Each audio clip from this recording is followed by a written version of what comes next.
Al principio lo que nos impactó mucho, o por lo menos a mí, además de la historia de las familias y la historia de cada uno, que eran trabajadores desocupados, que no podían pagar el alquiler, que habían caído en la desesperación en la pandemia, o que se les cortaban las changas, y que no habían tenido otra que ir a tomar una tierra. Mucha gente no tenía ningún tipo de experiencia en eso. Eh, lo que nos impactó mucho es la autoorganización de la gente. A nivel político, la autoorganización en las asambleas, en las reuniones, absolutamente cómo hablaban, intercambiaban entre ellos para tomar las decisiones, y después a nivel cotidiano, la autoorganización me impactó muchísimo en cuanto a la extensión de la tierra, y cuando nosotros llegamos ya empezaban a ver trazados de calles, ya estaba divididas las parcelas, había tendido eléctrico, por lo menos en algunos sectores empezaban a haber tendido eléctrico, había puentes primero construidos en madera completamente precarios, y después los iban armando mucho mejor, se organizaban con comedores, merenderos que se iban rotando, es decir, que la gente, había una infinita solidaridad también entre ellos, y no había nadie, no dejaban que nadie se muera de hambre, o, o frío, incluso porque los primeros días de agosto hacía un frío infernal, y incluso nos sorprendió mucho cómo gente que no tenía nada se ayudaba también, se pasaban nylon, se ayudaban a construir mejor las casillas para bancar la noche. Lo que cuenta Juan Pablo de que cayó con una lluvia enorme, a nosotros nos impactó mucho todos los temporales. Creo que eran puntos de inflexión ahí, y que nosotros intentábamos también con la cobertura que hacíamos dar moral, y que continúe la lucha, porque cuando caíamos después de cada lluvia y después de cada temporal era devastador. Eh, Primero nosotros empezamos a registrar eso, y nos empezamos también a establecer una confianza con la gente, a que nos conozcan. Yo siempre estaba con la cámara en mano, Luchito con el micrófono, y empezamos a establecer confianza con mucha gente y registrar todas esas cosas, y a mostrar en los videos nuevamente después, cuando volvíamos, mostrábamos y empezamos a que establezcan una confianza con nosotros, porque veían que lo que nosotros filmábamos y registrábamos después salía y decíamos la verdad, no tergiversábamos las cosas. Incluso había al principio una contraposición muy grande con Crónica. Nos preguntaban, ¿ustedes son de Crónica? Le decíamos que no, y nos decían, ah, bueno, entonces sí, porque empezaron a odiar mucho a Crónica, no sé si se acuerdan que hubo un momento donde Crónica hizo como un simulacro de desalojo, que era mentira, después dijo que la gendarmería no venía y no sé qué, y los vecinos empezaron a odiar mucho, porque empezaron a ver que las campañas del gobierno eh, y, y los grandes medios también, Crónica hacía muchas operaciones. Bueno, entonces no somos Crónica.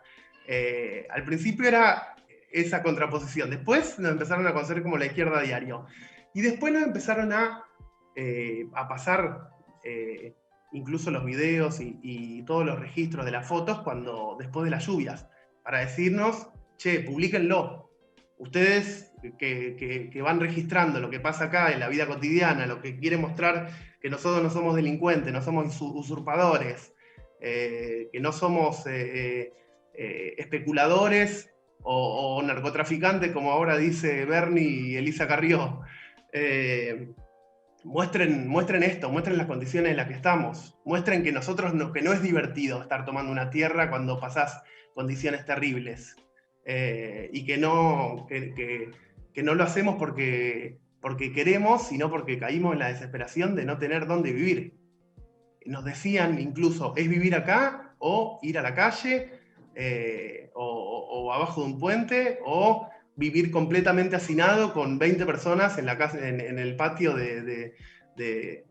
la abuela, o lo que sea? Bueno, nosotros caímos a Guernica después de haber hecho una experiencia en la pandemia, porque empezamos a registrar, o sea, coincidió nuestro lanzamiento a la calle como mobileros e intentar registrar incluso lo que planteaba Juan Pablo también, la cuarentena en los barrios, porque nosotros vimos también eso que vos planteás. Los medios empezaron a bombardear con el quédate en casa y había gente que no tenía casa o que no podía quedarse porque tenía que laburar y hacer changas. Entonces nosotros empezamos a ver, coincidió nuestro lanzamiento como mobileros en la calle. Y el multimedio. Claro, con el multimedio. Desde el diario lanzamos un proyecto muy ambicioso que era un multimedio, entonces empezamos a hacer nuestras primeras armas en programas en vivo, contenidos on demand, y empezamos a construir un gran equipo, que antes estaba también con el diario escrito, pero un gran equipo de gente, que somos muchísimos. Nosotros, por ejemplo, en Guernica, cuando caímos los primeros días de agosto, fuimos con Cata, que después fuimos un trío que no se separó nunca más. Día y noche completamente haciendo un equipo ahí, junto a otros compañeros como Sebas, como Mati, como Vero, y un montón de compañeros más como Javier. Bueno, una gran cantidad de compañeros que fuimos haciendo un equipo y también nos íbamos impactando día tras día de muchas de las cosas que vos decías, Juan. Sobre todo porque, ahora me engancho yo a hablar un poco, una de las cosas que a mí me impactó, que vos también la mencionaste recién, era, a pesar de la hostilidad, del bombardeo mediático, de la estigmatización que hacían los medios de las vecinas y vecinos de Guernica, de los trabajadores, muchos desocupados porque la pandemia había arrojado a todo un sector de los que estaban ahí, que no tenían ni siquiera la posibilidad de hacer una changa, muchos carreros, cartoneros. Bueno, también se les impedía salir a hacer changa, porque no era solo que se los estigmatizaba por estar tomando una tierra para vivir, sino que también no se les permitía salir a ganarse un mango, ni entrar una chapa, ni alimentos, ni algo para construirse una vivienda, ni tampoco la posibilidad de circular y ganarse un mango para vivir. A pesar de toda esa hostilidad, a mí una de las cosas que me impactó fue la fortaleza con la que cada vez que charlabas te transmitían por qué estaban ahí. Y esto que decía Javi, de cómo te ibas ganando la confianza, cómo ibas conociendo a partir de escuchar todas las experiencias, cada historia de vida, cada cosa que les había pasado, por qué habían llegado ahí, cuál era su situación, qué los había impulsado a tomar una tierra en ese lugar, incluso un montón de opiniones que te impactaban con la claridad, sabiendo que, por ejemplo, los dueños, como te decían ellos, estos tipos no tienen papeles, se dicen los dueños, y en realidad están reclamando algo que no es de ellos, o sea, tenían un conocimiento que el gobierno y los funcionarios y muchos medios se ocuparon de ocultarlo, que los propios vecinos te decían, mirá, eso es todo mentira, acá no hay ningún dueño que haya presentado un papel que te diga esta tierra es mía. Por lo tanto, a nosotros nos corresponde porque es nuestro derecho tener un lugar para vivir. Muchas de esas cosas te impactaban muchísimo porque a pesar de que la ropa se vestía de vieja, como decías vos, Juan, a pesar de que muchas de las cosas que podías ver y palpar ahí te mostraban una situación difícil, compleja, sostenerla día a día, con el frío, con la lluvia, con la falta de alimentos, te transmitían una fortaleza para seguir peleándola y que de hecho hoy en día muchos y muchas de las vecinas continúan llevando adelante esta pelea. Entonces nosotros, para recalcar, ¿no? Con todo este equipo de trabajo que empezamos a ir a Guernica, nos planteamos en un sentido ser todo lo contrario a lo que mostraban y construían en el relato los grandes medios de comunicación, los medios hegemónicos. Nos planteamos dar otra perspectiva desde un medio, dándole voz a quienes eran estigmatizados, a quienes se los trataba de delincuentes, de usurpadores, o sea, todo ese relato que se construía desde los medios, nosotros nos paramos del lado completamente opuesto. Era un relato que también intentaba construir un otro, alguien ajeno a nuestra vida, a la vida de la gente que querían comunicar los grandes medios, digamos, que querían separar entre trabajadores que estaban ahora en actividad, trabajadores ocupados, y gente que había caído en la desesperación, en la desocupación y en no poder pagar el alquiler y que había tenido que tomar una tierra para poder vivir. Eso intentaban construir que esa persona eran delincuentes, eran usurpadores, que no tenían nada que ver con nosotros, que no podíamos empatizar con esa gente. Entonces que a partir de eso se los podía tratar mal, se los podía hacer amenaza de desalojo cada un mes, porque eso fue lo que pasó. En realidad iban posponiendo las amenazas de desalojo, pero nosotros también fuimos parte de mostrar que esa gente era igual que millones de trabajadores en la Argentina, nada más que estaban en una situación mucho más desesperada, pero que podía ser cualquiera de nosotros, que caía, que no, o sea que... Sí, era muy claro el relato de los medios tratando de separar, desunir. Cuando vos recién lo decías y nosotros también lo vimos ahí, había valores de solidaridad, había una permanente ayuda mutua con el de la casita de al lado, con el de la manzana. Se hacía una olla, nosotros estuvimos ahí registrando noches. Nos invitaron. No, porque nos invitaban, nosotros queremos que vengan ustedes a vivir lo que nosotros vivimos, nosotros no estamos acá porque nos gusta o porque queremos, sino porque no nos queda otra, y en eso se veía cómo se compartía absolutamente todo. Ayudándose a construirse la casilla, uno le pasaba un plástico a uno, otro se trepaba y empezaba a armar. Bueno, hay una gran cantidad de trabajadores de la construcción ahí que tenían muchísimo. Chito, Sí. perdona, perdona que te corte de golpe. Preguntan en el chat si tienen imágenes o cosas para mostrar. Si tienen algo, estaría bueno. Si no, todo bien, pero estaría bueno si ¿tienen algo?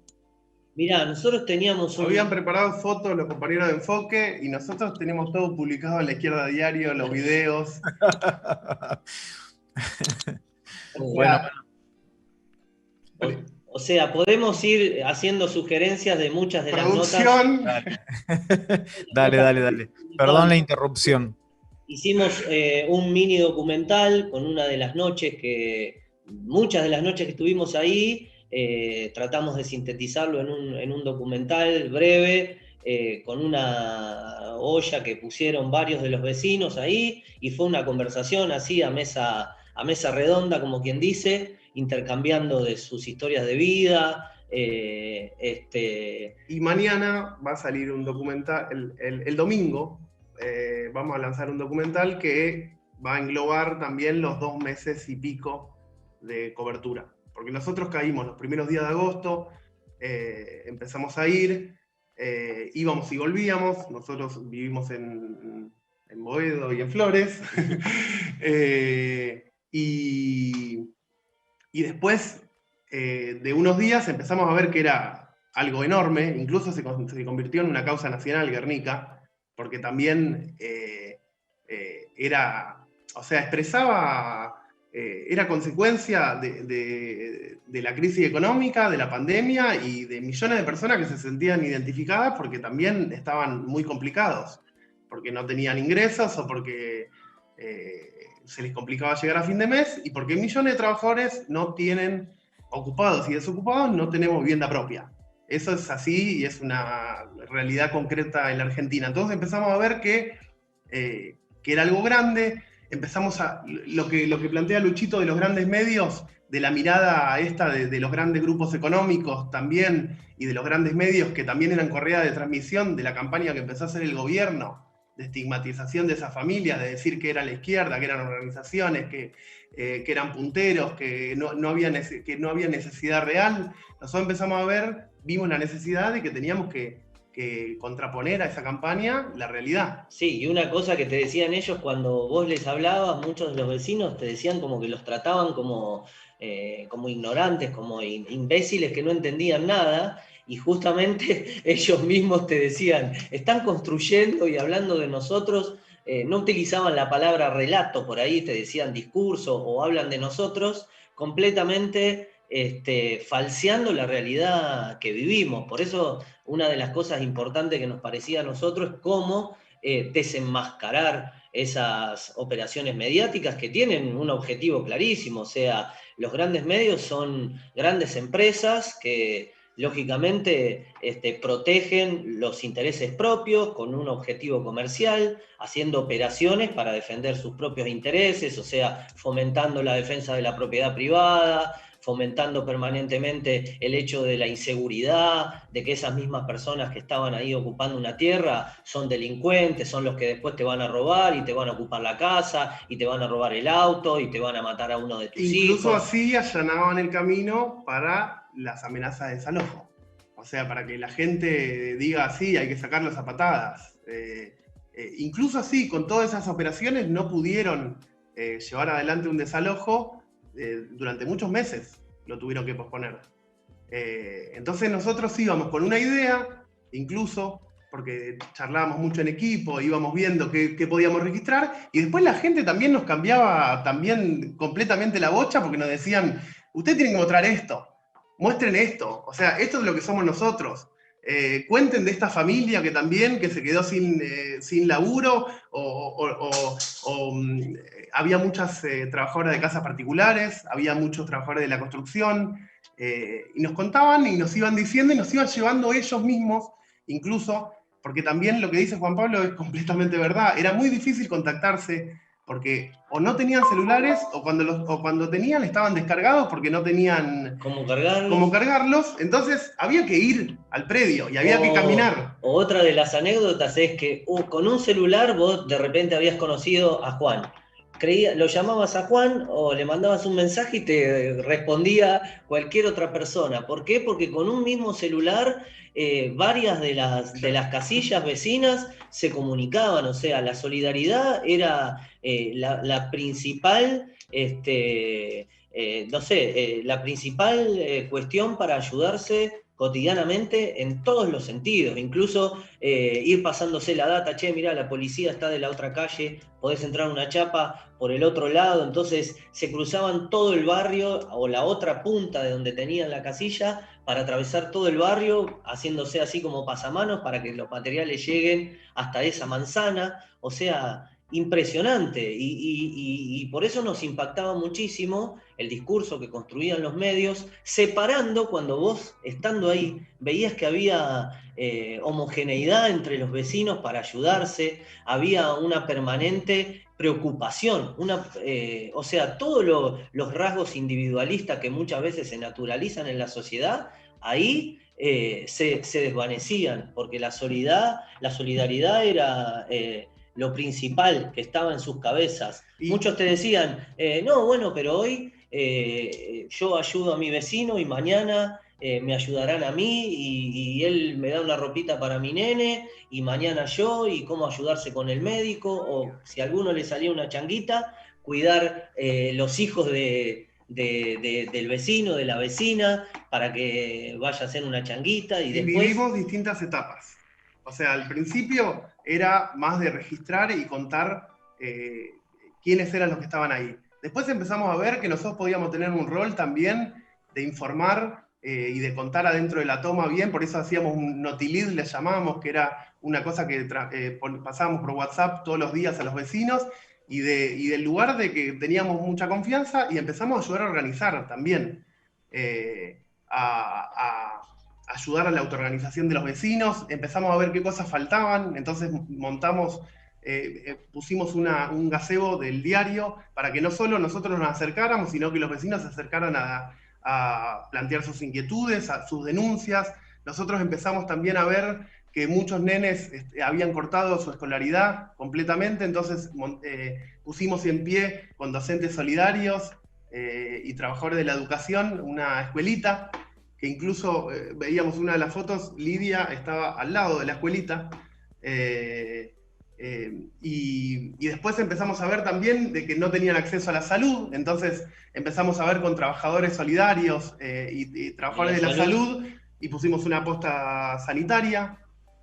Que había también una preocupación constante de todas las vecinas y vecinos de lo que pasaba en otras ocupaciones, en otras tomas. Y era impresionante cómo lo seguían y decían, che, pero allá en zona oeste desalojaron, en el kilómetro 32, en el barrio Los Ceibos, una permanente mirada de situaciones similares a las de ellos. Y nos pidieron que grabemos solidaridad. Claro, incluso nos decían, che, podemos darle un saludo porque veían que también la Izquierda Diario iba publicando la situación de otras tomas y todo. Y con esto cierro. Nosotros, ¿por qué decíamos antes que nosotros queríamos darle otra perspectiva en el sentido de lo que es la prensa? Porque lo que los grandes medios desunen, dividen, lo que nos pasa permanentemente en muchos lugares de trabajo, cuando no, a veces ponen a los que son de planta permanente, a los contratados, a los tercerizados, y hasta no tenés la posibilidad de estar en la misma oficina porque el tercerizado está en la calle y vos estás adentro, no sé, a mí en mi trabajo me pasa eso, por ejemplo, y hay una división constante, y los medios constantemente alimentaban eso, lo fomentaban para construir un sentido común. Bueno, nosotros fuimos con ese objetivo, a unir la solidaridad, esta constante ayuda permanente que había entre los vecinos y mostrarlo, ¿no? Incluso con la solidaridad también, y en mostrar eso, queríamos fomentar el reconocimiento de la propia fuerza de la gente. No solo mostrar las situaciones terribles, sino empezar, la gente cuando se veían los videos, cuando veían la organización, cuando la Comisión de Mujeres veía también los videos que hacíamos y las cosas para expresar, veían que tenían mucha fuerza para continuar la lucha, y ese era un gran objetivo nuestro también. A los grandes medios nos referíamos a los dueños de los grandes medios, a los intereses que tienen esos medios que representan intereses empresariales y que planteaban una línea editorial que era claramente contra la familia de Guernica, o que fomentaban el desalojo, o que todo el tiempo planteaban, bombardeo de